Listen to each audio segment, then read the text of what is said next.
Hi there, this is Poonacha, actually here in San Luis Obispo. I had some issues with my Facebook Live, so I don't think the last one went through, so I'm going to restart. And first of all, had a wonderful day in San Luis Obispo. I met with the Mind Body Online team.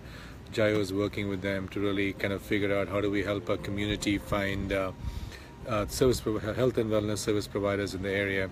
And after that meeting, I had the opportunity to go check out East Wellbeing Tea and Spa, run by Jill Stallmeyer. Amazing place, love her passion. Hopefully we'll be collaborating on a couple of different things, and also got to check out downtown San Luis Obispo in her personalized e-tuk, which is the tuk-tuk electric. And once again, Jill, thank you so much for the wonderful afternoon and experience in San Luis Obispo. So anyway, the topic for today is something which people have asked me, and I'm trying to respond to that. What is balance? How do you balance? How do you know that you are in a state of homeostasis? How do you know that you're aligned with the universe? What does that really mean? So what I'm going to talk about today is the universe, balance, and what does it really mean from a mind-body perspective. So if you talk about balance and talk about how is the universe in balance, so there's basically an Eastern philosophy or Eastern traditions or wisdom traditions which talk about the 5 elements: earth, water, air, fire, and ether. Once again, earth, water, air, fire, and ether, which is space. And this is then Chinese Chinese tradition and Indian tradition.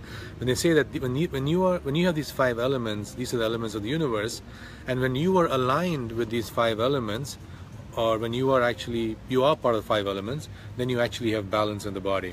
So now let's take the 5 elements of the universe and let's find the parallels of the 5 elements in us as humans or as Homo sapiens. So we talk about the earth element. The earth element is basically your skeletal system, the muscles, your tissues. That's the gross body, which is the earth element. We talk about the water element of the universe. The water element in the human body is the blood. Right? When you talk about, hey Sham, hey Jason, hey Steve Mills, hey, good to see my good friends from DC. Steve Mills, how are you? Jason, good to see you. And Sham, good morning from India. And I say Christine Meekoff, I guess you hopefully are in Detroit.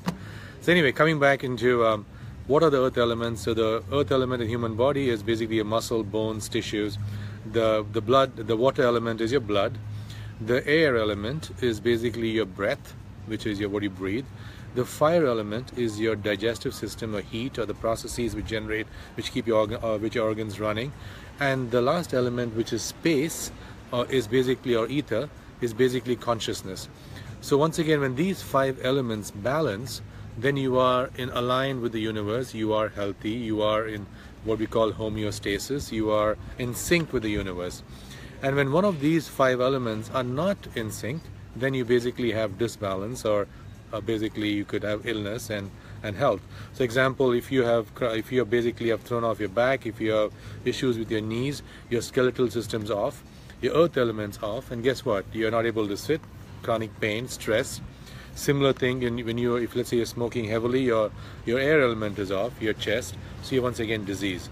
So the key thing over here is to figure out how do you kind of keep these 5 elements in balance.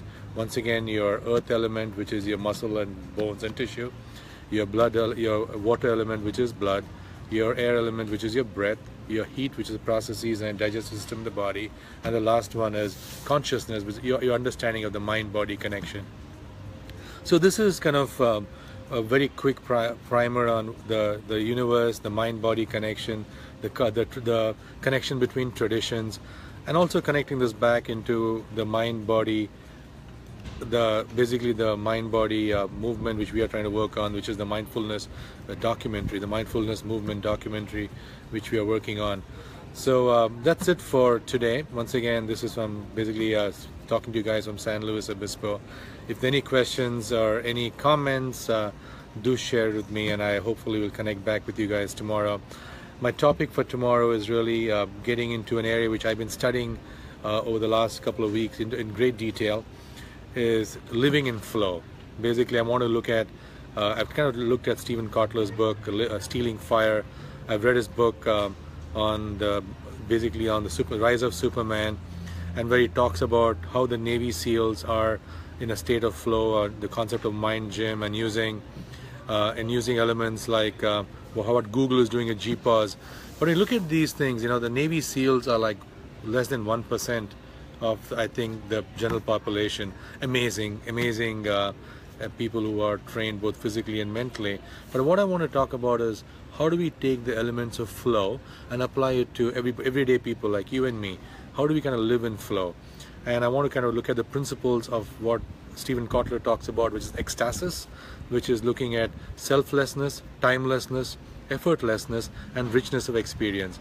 How do we translate that into basically, how do you be a better CEO? How do you be a better whatever job you're doing as an engineer, or whatever profession you're pursuing? How do we take these elements of flow, and how could we find it in everything we do? So I'll talk about the framework which he talks about, which is psychological, neurological, pharmacological, and technology. How do you take these 4 elements and use it to bring about states of flow? So that's pretty much my my thoughts for today. And thanks again for joining and supporting and sharing. And I'll talk to you all soon. See you all. Bye-bye.